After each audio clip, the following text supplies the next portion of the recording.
Officer down. Two words no law enforcement agent wants to hear. For Captain James Hall, his service to country and badge ended on October 23, 1971.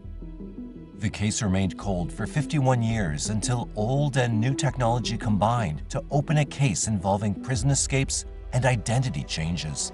Today, we look into a case reignited by social media half a century later. This 51-year-old case was solved by a Facebook comment. I never thought this case would be solved. It has been. And anybody out there that wants to be bad, just remember that. In Montgomery County tonight, a major break in a 51-year-old cold case. Special Deputy Sheriff Captain James Tappan Hall was shot dead during a home burglary back in 1971. Our story takes us to Maryland. Ironically, Maryland was the first state to pass the Facebook password protection bill. Yet, this social network helped bring a killer to justice. At 10:40 p.m. on October 23, 1971, witnesses entered the Manor Country Club. It was reported that a man was lying face down in the southeast parking lot. The victim suffered a traumatic head injury. Police and fire rescue responded to the call. The victim was one of their own, Captain James T. Hall of the Montgomery County Sheriff's Office. He was found with a bullet wound to the back of his head, his own gun pinned beneath his body. He was shot before he could return fire. It's alleged that Hall was working overnight in uniform on security detail at the Manor Country Club. He was rushed to the Montgomery General Hospital. He eventually succumbed to his injuries 3 days later. It took detectives over 50 years to track down a killer that not only changed states, but his own identity. There had been a spate of robberies on the night of James's murder. Officers received a call about a robbery at the country club. Other officers were dispatched to a burglary at 4119 Beverly Road, adjacent to the golf course. It's alleged that two suspects were involved in the robberies occurring in the vicinity, one of which remains unknown to this day. James was shot after confronting the suspects and interrupting the burglary in progress. Upon arrival at the crime scene, police discovered the vending machines at the country club were broken into. Items from the Beverly Road robbery were found near a tree on the club's golf course. Around 4 to 6 teenagers, known to be responsible for these sorts of crimes, were rounded up on that night. All were cleared of responsibility and released without further questioning. All leads were exhausted. The case went cold. James was 53 years old at the time of his death. He'd been working for the Montgomery County Sheriff's Office for 10 years. Not much is known about his family. However, at the time of his death, he'd left behind a wife, 2 children, and 4 grandchildren. His official file reads as, "Killed in the line of duty. Cause of death, gunfire." On the Officer Down Memorial wall page, James is fondly remembered by his daughter Carolyn. Carolyn said there was not a day that passed in which she didn't think about him. She described James as a man who shined when he put on his uniform and loved both his job and fellow officers. Carolyn remembers the advice he gave both her husband and her brother, who were also Montgomery County officers. Watch your back. She asked friends to always remember those words. Fellow officers and loved ones of fallen officers who died serving their nation pay their respects daily on the page. For over 40 years, the relatives of Captain James Hall have traveled across the country to recognize his ultimate sacrifice at the Montgomery County Public Safety Memorial. Hall's murder remained the oldest cold case on file. Like all cold cases, the file would be pulled out and put away many times as no new leads surfaced. On the 50th anniversary of his death, detectives from the Montgomery County Police Department's Cold Case Unit vowed to take another crack at the investigation. A fresh set of eyes meant a new angle to investigate. Detective Leggett and Corporal Killen of the Cold Case Unit were given the task. For almost a year, both Leggett and Killen combed through old case files and reports. They determined that a .22 caliber pistol was used in the shooting. Detectives listened to old recordings and interviewed witnesses. Time was of the essence with the case being so old, but they were going to strike gold. Detectives would finally have a name: Larry David Becker. It was not going to be easy, though. The suspect was as elusive as smoke.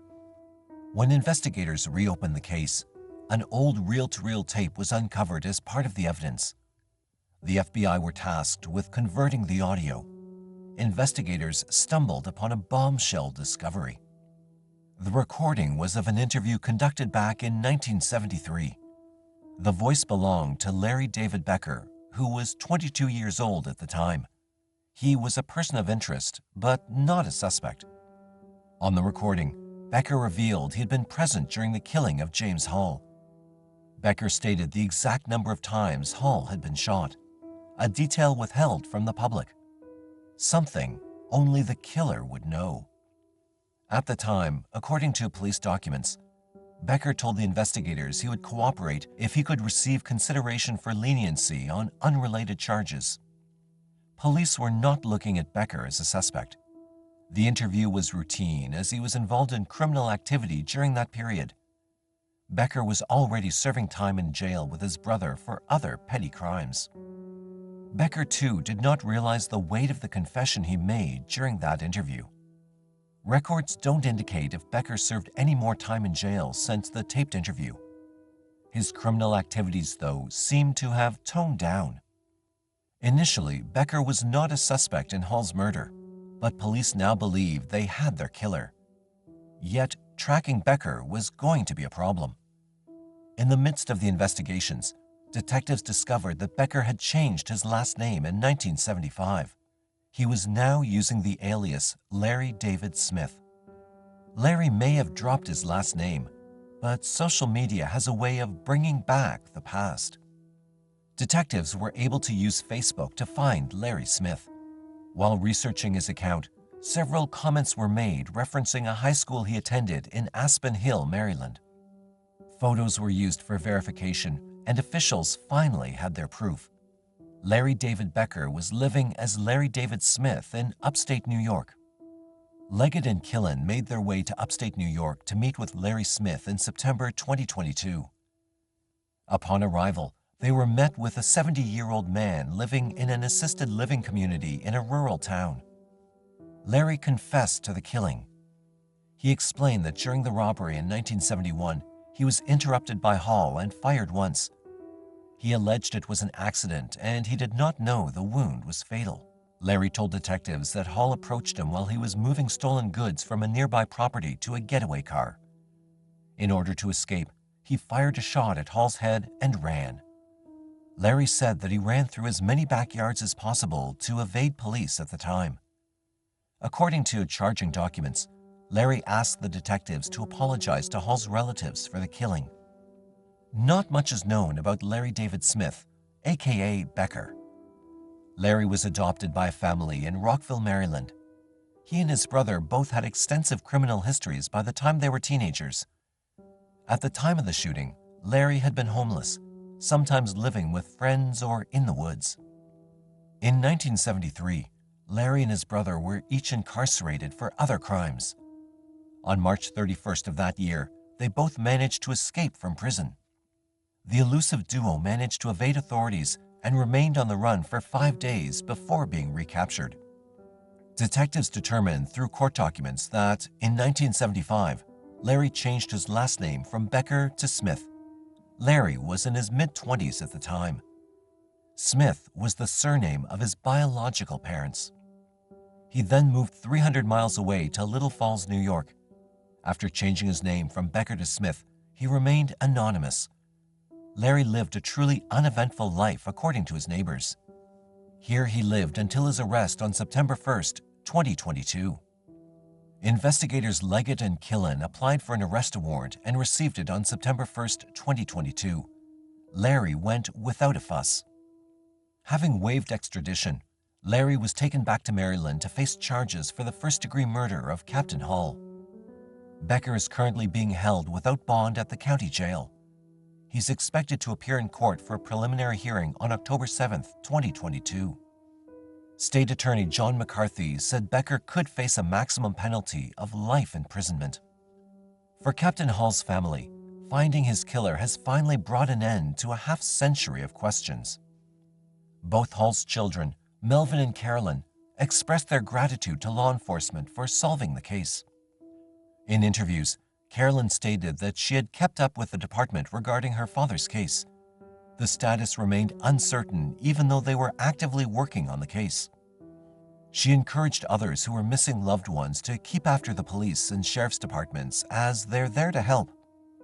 Please don't give up. Please keep after the police department, the sheriff's department. They're here to help you. They really do. We found that out.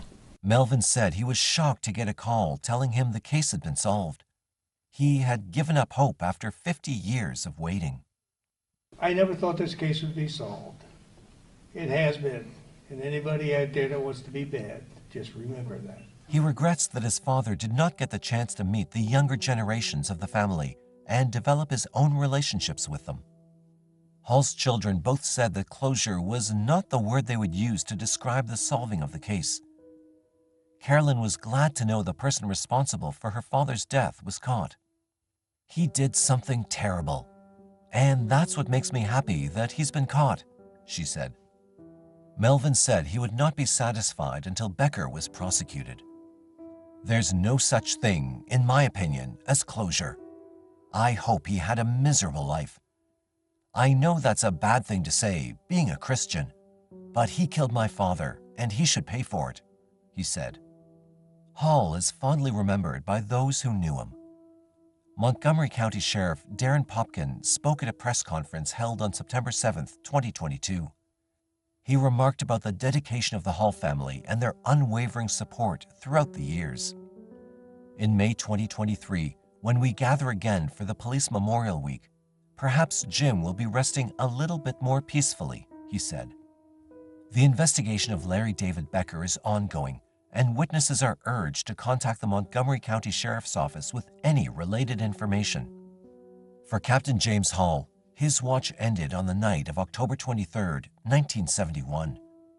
His legacy lives on through those who knew and loved him. With new technology, though, many cold cases are being reheated. What's your take on the way new technology is helping solve cases? Do you think the net is getting tighter around criminals? Let us know in the comments below.